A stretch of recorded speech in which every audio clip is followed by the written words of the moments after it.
Hey, chiropractors, champions. I want to ask us a question. Let's ask us a question. And I see this happening a lot of times, and I don't know that it's a reflection of the profession or the individual doctors, but I see this struggle, and I see sometimes people put out the idea that there's the idea that you're spending more time with someone, or that you need to spend more time with them, and somehow that equates to value or efficacy. So the question is, does spending more time with a patient offer them more value? Is there a greater degree of efficacy? Do they get better so-called care if you're providing an adjustment? Now, I'm not talking about using therapies and such. I'm talking about going in and being focused, laser focused on correcting, reducing anything that's interfering with the nervous system from a spinal challenge, right? Which would be subluxation. So you're in there and you're looking at whatever your criteria tests are to justify your hands to provide a scientific adjustment, a specific adjustment to the spine to reduce misalignment, reduce subluxation, induce mobility to allow the nervous system to work better, right? So the question is spending more time by you being with them longer, does that provide greater value, greater efficacy? So before we get into that, let me ask you a question. We often think sometimes that that's the answer. The answer is to spend more time, to be with them more. That's why I don't like using the word visit, because we think, hey, if we visit with them and we get connected with them, I hear a lot of docs talk about that, especially I think the younger generation, and maybe I thought that the same, I thought that the same way. I was thinking the same way when I was younger, but when we think about that, I want to switch it up. Let's say, for example, you go to a medical doctor, and the medical doctor determines, based upon your present symptomatology or condition, that you need an injection. Let's say an antibiotic. That, hey, you've got double pneumonia. It's bacterial in nature, and that you really require an antibiotic in order to survive or to get through it or whatever. Does the length of time of the injection have anything to do with the efficacy of the injection? In other words, if I'm going in, does the doctor say, no, listen, I'm going to go in really slow with the needle. I'm going to leave it in there far longer than I normally would. And I'm going to put the injectant in as slow as I can. And then I'm going to pull the needle out slower, because if I do it that way, there's greater efficacy versus get in there, get the shot, and get it out, right? Does the efficacy, is it affected? And the answer is no, it's not affected by it. Maybe a simpler example, how I swallow down a medication, or I'm using that because we're looking at a therapy, right? Or we're looking at an efficacy outcome. So if I swallow down a vitamin, if I swallow down um, a medication, if I go slow and really take my time, does it have anything to do with the efficacy, the result, the benefit, the medical benefit, the therapeutic benefit, right? The physiologic benefit to my outcome? Does it change? Is it improved upon if I do it really slow? Another analogy would be, let's say you're choking on something. You had a chicken dinner, and you got a piece of chicken stuck in your trachea, right? And so does going slow affect the efficacy of the outcome, right? Hey, listen, I want to go slow. I want to really connect with the choking victim right now. I want them to, I want to feel like somehow connected with them, and really get into a good relationship with them before I apply the Heimlich. And when I do the Heimlich, I want to make sure that I'm really well connected with them before I do the Heimlich, and I want to go slow when I do the Heimlich. Does the outcome work better if I go slow? In fact, I would argue that the outcome is far better if I do it fast, right? So if I provide the service quick, in fact, if I do it really quick, the choking victim is going to suffer the least, and it's a life-threatening obstruction, right? I mean, they're choking to death. If I don't do something, they're going to die. So the so-called treatment, the so-called action, the thrust, in this case, the adjustment to the diaphragm, creating more what? Pressure below the obstruction to force the chicken out, right? All the mechanics, it is an adjustment to the body, right? That's going to give you a much better outcome. It's going to give more efficacy the faster you do it. And if I look at the definition of an adjustment, it's a high velocity, low amplitude.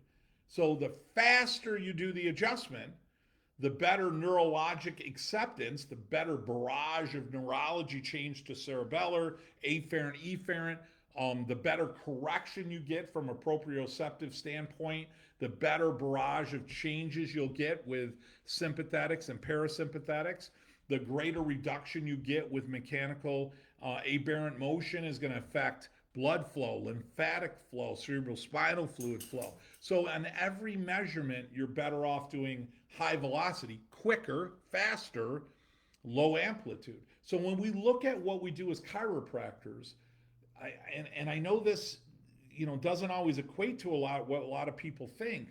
The faster I provide the service, the better the efficacy, the better the outcome for the patient, the practice member, and for the practice. And I think we get hung up in the idea that if I spend more time, I'm trying to utilize the time I spend to express the value of the time I'm with them. And from somebody who's been doing it a long time, with exceptions, I know there's always going to be unicorns here, but with rare exceptions, I can tell you from my experience only, right, that, and certainly I guess the thousands of docs I've coached, that the faster and more efficient you are, I don't mean faster and incompetent, I mean faster and more competent, right? Competence is confidence. So the faster I do it, the shorter I'm with them, the better the experience is, the better the outcome, the better the efficacy is. And from a business standpoint, it allows you to see more people and serve more people. I'm not looking to be their friend. I'm looking to be their doctor. I'm not looking to be their buddy. I'm looking to be their doctor. I'm looking to be their healthcare leader, not somebody they'd go have a beer with. And I think the day we realize, the day we decide that my ultimate goal in here is not to be likable, that's me. That's me. That's my insecurity, right? I'm not trying to be likable here. I'm not trying to feel like a successful interaction is the practice member liking me. My job is to walk out as being the best leader, the best influencer, the person who has their interest at the top of mind, the person that has their interest at the top of my heart, the doctor who has the spine and nervous system interest at the highest level. When I come from that place, then I'm going to influence more people. The more I go in there and try to be their buddy, the more I go in there and try to spend more time, the more I go in there and try to compensate value by me spending more time and talking about the game and trying to connect with them. I'm telling you, I know it doesn't feel that way in the moment, but you're actually weakening the relationship. You're weakening your ability to lead and influence them. And that's the law of familiarity that Emerson talked about in Emerson Essays. The more familiar you are with them, the more you bring themselves down to what we call a comfortable familiar level, the less influence you have by leading them to do something better or bigger than they're willing to do for themselves, right? They have to do something they weren't doing before in order to get well, right? If I meet at their terms and I stay there, you're less likely to influence them to do something beyond. So spending more time with them creates more familiarity. The more familiarity you have them, the less likely you are to lead them. The less likely you are to lead them, the less likely they are to stay, pay, and refer. How do you grow a practice? You got to get them to stay, pay, and refer. If you're getting familiar and losing them, the less they stay, the less they pay, the less referrals, the less likely you are. You're making it harder to build your practice by coming from a place of insecurity where you're trying to make everybody like you.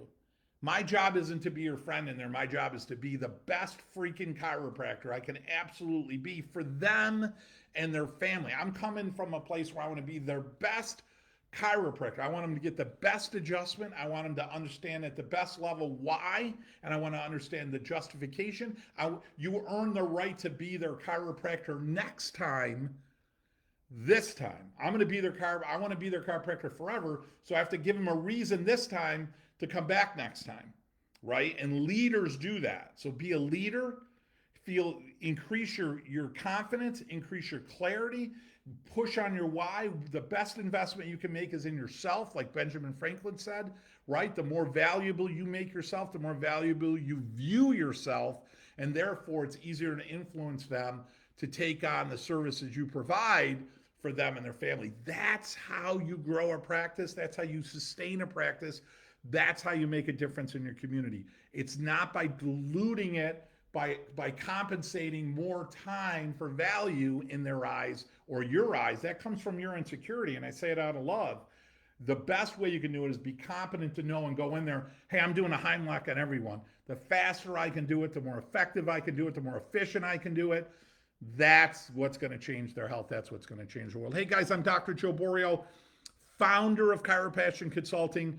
I assume you guys want to grow, you want to serve more people. If you want to learn how to grow a practice that sees a whole bunch of people efficiently and effectively with low overhead, unbelievable retention, I did it.